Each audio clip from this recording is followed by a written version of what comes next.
Hi, tanked on white cider. We stole lead from a farmhouse roof. Yeah, this was back in 2011 at that halfway house, Trenchard. And we were, I met this other kid who moved in. He wasn't there long, and he was like doing roofing on and off. But we're both skint, didn't have a penny to scratch our ass with. And he was like, "Oh yeah, literally there was a farmhouse like about must have been like half a mile just down the road from where in that halfway house, like kind of on the edge of town, but like in the country. But yeah, and then we planned it.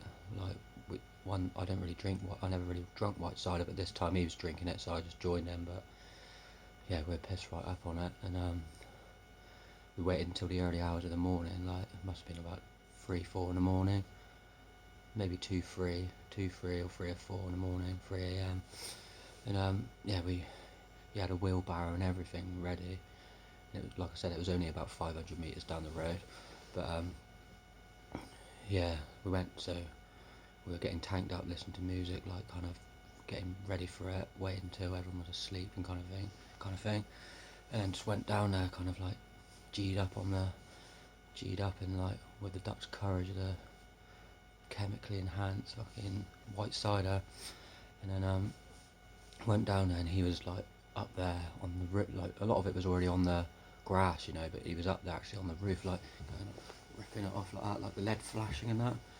And like at the time it was, I think it was in the summery sort of time, or maybe it was cold in the mornings, but yeah, it was like the grass was really high, so when we're trying to wheel it through like it was like a country field, we're trying to wheel it through the field. Obviously, we don't want to wheel it on the main road, and it was kind of really tough to push. It was hard work because like wheelbarrows fall right up, and like must have done about 3 trips, and altogether it's like 300 kilos, so it must have been like a good best part of 100 kilos per run kind of thing.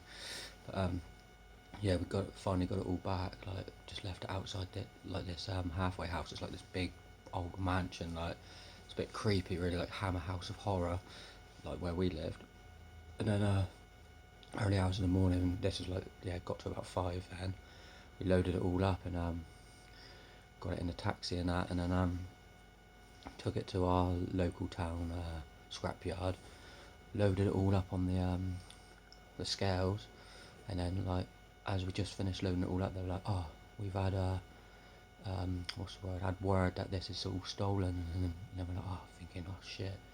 And then like sort of like, "Oh, we'll load it back." No, it ain't stolen. Like it's ours. And then we loaded it back up in the taxi, and then we went to the near like another town like 10 miles away, and then loaded it up there and sold it.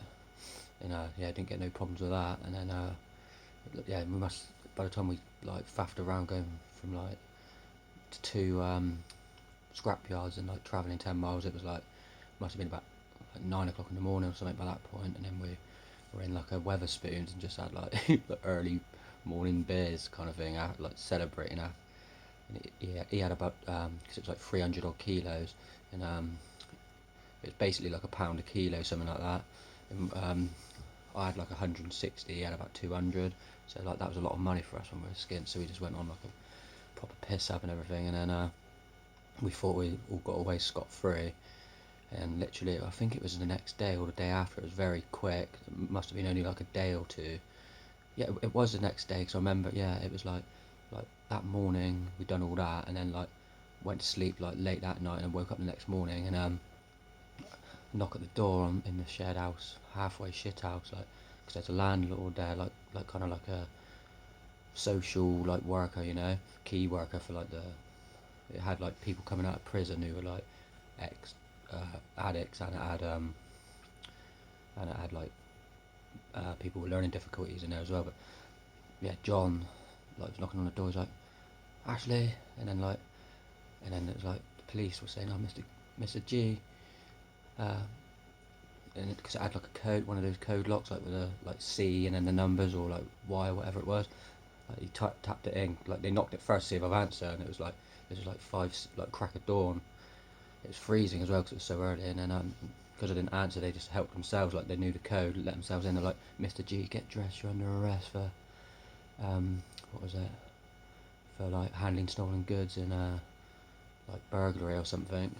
And I was like, "Oh shit!" And like, so I was arrested in the back of the police car, like teeth chattering, because I was like hung right over, like really bad, like withdrawal from alcohol, and yeah, it's freezing as well. So we got in there, and then like when I got in there, I said I'm alcohol dependent, which I was, and the doctor come in and give me like Librium, like, so I managed to sleep, like I must have slept about 6 hours in there, and then when I woke up, it was like time for the interviews, because obviously they had to wait for us to sober up, and then we done like one interview, and then we done another one, and then they were like, "Oh, you just let you know, your mate's like confessed, like he's owned up to it all." Like I was just gonna say no comment the whole way, like and deny it, but then yeah, he owned up to it, and then we went to court. Like we got released like later on in that night, got charged with it, and then I can't remember how long. It must have only been like a matter of like maybe a few weeks or a month later. We went to court, and like that was the first time I've ever been in court properly, and we were in there all day from like 9 till 5, and then at the end, like I thought I was possibly going to prison, because it was like, but it wasn't a dwelling burglary, it was like commercial, but because we owned up to it, he got like he got like something like a £400-500 fine. I got like a small fine, like 100 odd quid, and community service. But I was like a mess at the time, so then I didn't do community service. I just did got it changed to like going to AA, which helped me, and that was like the turning point for me actually.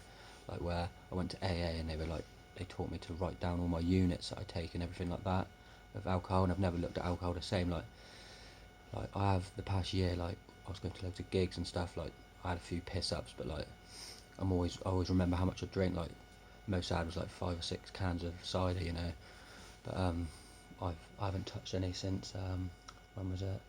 The 4th of January. I had two, so I haven't touched a drop for like 6 weeks now. But like, yeah, I'm on antidepressants as well, so I stay off drink for the most part. But yeah, that was like scary going to court and all that. It was the turning point, and like made me think about alcohol more, like kind of sensibly, you know. And I've got a cousin who drinks like a fish, and I try and like tell him that like the answer ain't in the bottom of a bottle, you know. But yeah, thanks for listening.